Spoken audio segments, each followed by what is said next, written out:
मुळात ना देवतांचे विविध प्रकार असतात. जसं हं, पार्वतीचं उग्ररूप काली आहे हं, हं, स्त्री शक्तीमध्ये. हं. कारण एकच देवता आहे. बरं, शिवाचे वेगवेगळे जसं उग्ररूप आहे भैरव, प्रचंड भैरव, बरं. बरेचसे भैरव आहेत.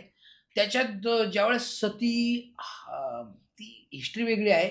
सती ज्यावेळेस हवनात आपली आहुती देते, हं, त्यावेळेस ते बॉडी घेऊन फिरतात बरं. आणि त्यावेळेस विष्णू आपल्या सुदर्शन चक्राने त्यांचं अंग-प्रत्यंग कट खंडित करतात. करतात आणि जे पार्ट जिथे पडलेलं आहे तिथं शक्तिपीठ तयार झालेलं आहे.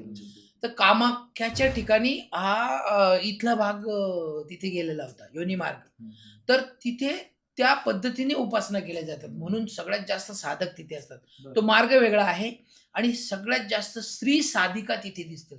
त्याला भैरवी म्हणतात. हं, ओके. ॲक्चुअली ते तंत्रोक्त पद्धत आहे. आपण फक्त शाबर पद्धतीने जर घेतलं ना, तर मुळात आत्ता ज्याला नॉर्मल भाषेत करणी, कवटाळ, नजरबंद, हं, ब्लॅक मॅजिक वगैरे, वगैरे काही शंका, कुशंका असतात, तर घरच्या घरी नाथांची सेवा करून तुम्ही आपला सर्व प्रश्नांवर उत्तर मिळवू शकतात.